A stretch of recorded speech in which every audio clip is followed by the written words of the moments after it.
कि आप सब लोग सेफ होंगे, अपना ध्यान रखते होंगे।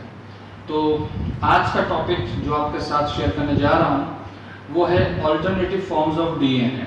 मैंने आपको सबसे पहले न्यूक्लिक एसिड के बारे में बताया था, न्यूक्लिक एसिड के टाइप्स के बारे में बताया, फिर न्यूक्लिक एसिड के स्ट्रक्चर फॉर्मेशन के बारे में बताया आपको कि each nucleic acid is composed of pentose sugar, phosphoric acid and nitrogen bases.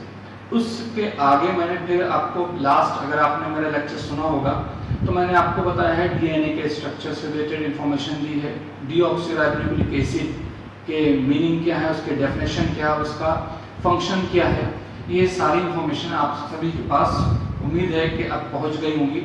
आज जो आपके साथ टॉपिक शेयर करने जा रहा हूँ वो है ऑल्टरनेटिव फॉर्म्स ऑफ डीएनए। जैसे कि आप लोगों ने पढ़ा होगा कि डीएनए बहुत आसानी से एक फॉर्म से दूसरे फॉर्म में चेंज कर सकता है अपने आप को।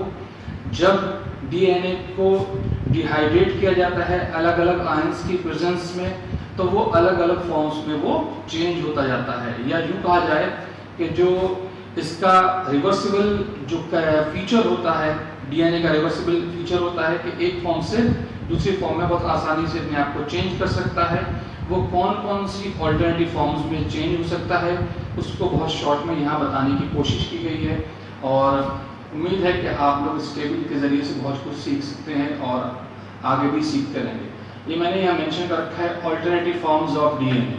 अब यहाँ मैंने कुछ कॉलम्स में एक टेबल फॉर्म में दिखाए हैं।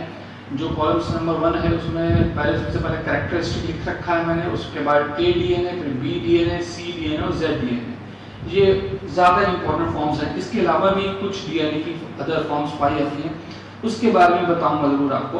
तो फिलहाल स्टार्ट करते हैं आज का class, alternative forms of DNA.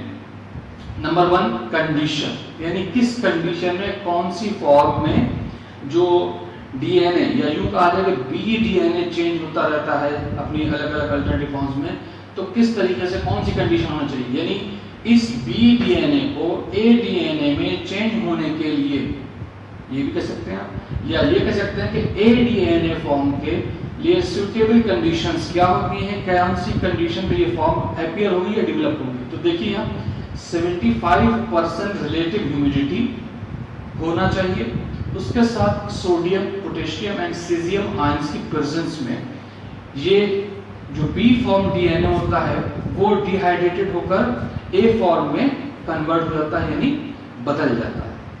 ये ए फॉर्म, अब और क्या क्या इसके कैरेक्टर्स होते हैं यहाँ ये सब लिखे हुए हैं। जैसे इसका शेप बहुत ज़्यादा ब्रॉड होता है, ब्रॉडेस्ट है, ये अदर फॉर्म्स के कंपैरिजन में सबसे ज़्यादा ब्रॉड माना जाता है।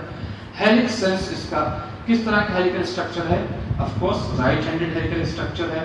हेलिक्स का डायमीटर, इसके हर एक हेलिक्स का डायमीटर 25.5 एंगस्ट्रॉम होता है। राइज पर बेस पेयर 2.3 एंगस्ट्रॉम होता है। बेस पेयर पर टर्न ऑफ हेलिक्स, एक हेलिकल स्ट्रक्चर में लगभग 11 बेस पेयर्स होते हैं, और इसके हेलिक्स की पिच का जो साइज है वो 25.30 एंगस्ट्रॉम होता है। इस तरीके से अगर आप सिर्फ ए डीएनए के कैरेक्टर्स पढ़ना चाहते हैं तो ये रहे, अगर आप बी डीएनए के कैरेक्टर्स पढ़ना चाहते हैं तो ये रहे, सी डीएनए की इसी तरीके से और इसी तरीके से जेड डीएनए के। अगर आप सारी ऑल्टरनेटिव फॉर्म्स के बीच में कंपैरिजन चाहते हैं तो इस तरीके से इसकी स्टडी कर लीजिए, ठीक है। फॉर एग्जाम्पल फिर से पढ़ रहा हूँ, कंडीशन जो ए डीएनए के लिए होना चाहिए वो होती है 75% relative humidity, sodium, potassium and caesium ion की प्रेजेंस में, ठीक। जो बी डीएनए की जो कंडीशंस होती हैं वो 92% रिलेटिव ह्यूमिडिटी और लो आयन स्ट्रेंथ होना चाहिए। सी डीएनए के अंदर 60% रिलेटिव ह्यूमिडिटी और लिथियम आयन की प्रेजेंस होना चाहिए।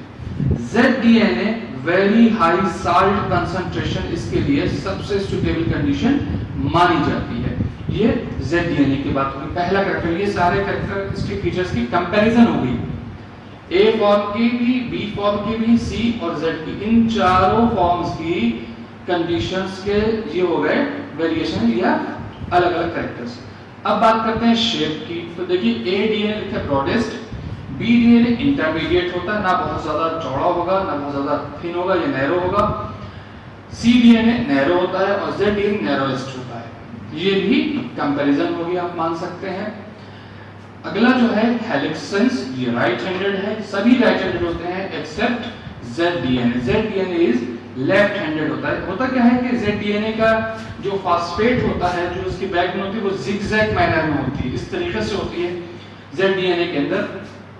इसलिए इसके जो बैकबोन में जो फॉस्फेट होता है वो जिगजैग मैनर में अरेंज होता है। और यूं कहा जाए कि इस स्ट्रक्चर को जो डिस्कवर किया था वो 3 जो बहुत फेमस साइंटिस्ट थे, जिसमें से रिच, नॉर्दन एंड वैंग ने इस स्ट्रक्चर को यानी ZDNA को, मैं लिख भी देता हूं, रिच, नॉर्दन एंड WANG, वैंग, ठीक है। इन तीनों साइंटिस्ट ने मिलकर इसका ईयर जो था वो 1984 में इसको डिस्कवर किया था। तो ZDNA की जो जब रिसर्च की गई तो ये पाया गया कि ये एक ऐसी फॉर्म है DNA की जो कैसी होती है, उसके अंदर कैसे हेलिक्स होता है, वो लेफ्ट हैंडेड हेलिकली कॉइल्ड होती है। ये बाकी फॉर्म से ये बिल्कुल डिफर थी। अगला जो कैरेक्टर है वो है हेलिक्स का डायमीटर। जैसे मैंने आपको बताया था ADNA के अंदर 25.5 एंगस्ट्रॉम, BDNA के अंदर 23.7 एंगस्ट्रॉम, CDNA के 19.0 एंगस्ट्रॉम और ZDNA के अंदर 18.4 एंगस्ट्रॉम। यानी हेलिक्स का डायमीटर सबसे कम ZDNA में पाया जाता है। इसी तरीके से अगला अगर आप कैरेक्टर देखेंगे या कंडीशन देखेंगे तो राइज पर बेस पेयर 2.3 एंगस्ट्रॉम होते हैं ADNA में, BDNA में 3.4 और CDNA में 3.32 और ZDNA में 3.8 एंगस्ट्रॉम। यहाँ पर भी काफी वेरिएशंस आपको देखने को मिल रहा होगा। अगला कैरेक्टर तरफ बढ़ते हैं।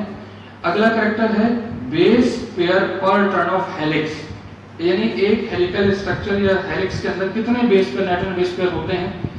वो ADNA के अंदर 11, B फॉर्म DNA में 10 या 10.4, अगर एक्चुअल उसका देखा जाए तो 10.4 बेस पेयर्स होते हैं और CDNA में 9.33 और ZDNA में हाईएस्ट होता है इनका नंबर, वो 12 बेस पेयर्स होते हैं।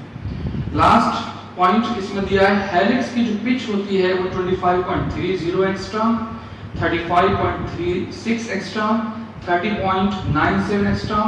जो सबसे ज्यादा होती है वो ZDNA होती है 45.60 एंगस्ट्रॉम। ये जो ऑल्टरनेटिव फॉर्म्स का जो कैरेक्टर्स हैं जो मैंने आपको बताए अभी, ये बहुत शॉर्ट में है। इसके बारे डिटेल में अगर आप जाएंगे तो बहुत ज़्यादा इसके नोट्स मेंटेन करना पड़ते हैं और अलग अलग फॉर्म्स के जो कैरेक्टर्स के फीचर्स हैं उसके अंदर भी काफ़ी वेरिएशंस पाए जाते हैं। बहरहाल आगे बढ़ते हैं और इसके बारे में एक और इन्फॉर्मेशन देते हैं कि अगर इनके अलावा भी अगर DNA की कुछ फॉर्म्स हों तो DDNA एक स्ट्रक्चर होता है, DDNA है ना, एक होता है HDNA और एक DNA जो है जो एक्सेप्शन माना जाता है, जो कि एक वायरस के अंदर पाया जाता है और वो वायरस E. coli को इन्फेक्ट करता है और उस वायरस का उसका DNA को पहले मैं लिख देता हूँ, single stranded DNA, single stranded DNA। शायद आपने कहीं पढ़ा हो और पहले ये आपको लिख देता हूं कि कौन से वायरस में ये है। एक स्मॉल वायरस होता है, उसके अंदर ये बहुत कॉमन है और जो E. coli को यानी शीरिया कोलाई को जो है इन्फेक्ट करता है। E. coli के अंदर ये वायरस इन्फेक्शन कॉज करता है और सिंगल स्ट्रैंडेड DNA को सबसे पहले 1959 में रॉबर्ट सिनशिमर नाम के एक साइंटिस्ट ने डिस्कवर किया था। ये अल्टरनेटिव फॉर्म्स और इनके फंक्शंस के बारे में आगे भी आपको पढ़ना पड़े तो आप मेरे लेक्चर को सुनिए और सिर्फ आप इतने DNA फॉर्म्स को अगर आप याद कर लेंगे, ये बेसिक इंफॉर्मेशन के लिए सफिशिएंट नॉलेज है आपके पास, ठीक है। DNA से रिलेटेड जो भी फॉर्म्स हैं उनके बारे में मैंने आपसे डिस्कशन करा। उम्मीद है कि आज की क्लास आपके लिए इंटरेस्टिंग रही होगी।